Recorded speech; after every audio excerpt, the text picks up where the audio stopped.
Welcome everyone. Hope everyone had a wonderful, wonderful week. This week is Parshas Chayey Sarah, and it's the week where we see and learn about the first shidduch, the shidduch where Avram Avinu sends Eliezer, his loyal servant, to find a shidduch for Yitzchak. And in advance of that mission that Avram sends Eliezer to, he makes him take a shvuah.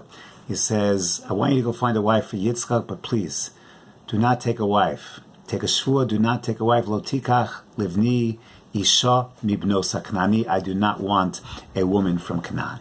And we explained and we developed an idea in this pasuk based on a kliyakar in prior years, but this year I want to talk about a drashos haran.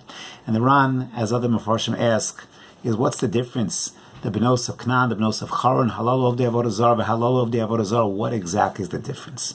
And the drashos haran explains the fundamental yesod. Yes, they were all of the avodah zarah, but the benos Canaan had another fault, another issue. And Canaan was known as a society with terrible, terrible midos, with bad character traits, a lack of morality, a lack of ethics, a lack of bein adam lechavero in a very, very real way. And says the Ran, that when it comes to matters of intellect, of philosophy, of ideology, of the avodah zarah, people have a distorted sense of ideology and philosophy. So that's intellectual. And that's something that Avram understood.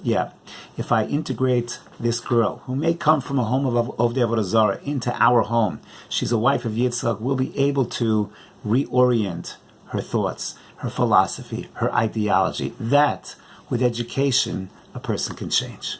But when it comes to midos is so much more difficult to change. And if the midos that we have in this society in Canaan, something that we are osmosing from the world around us, from the homes, from the generation after generation, a certain attitude towards other people, towards their property, towards proper morality and ethics.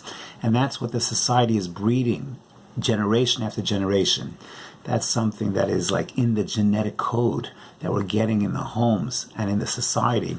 That's something that is very, very difficult to change.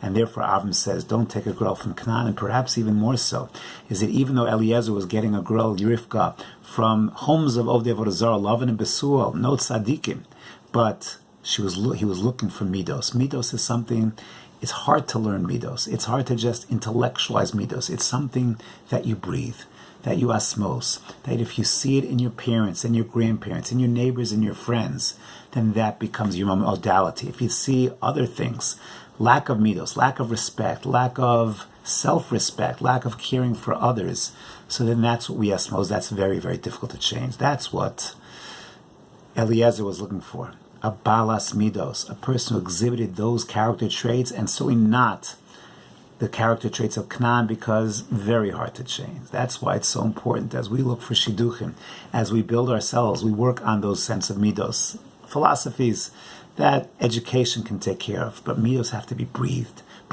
have to be lived, have to be osmosed. And that's the message that Avram was sending to Eliezer in finding the shidduch for Yitzchak. Have a wonderful Shabbos Kodesh.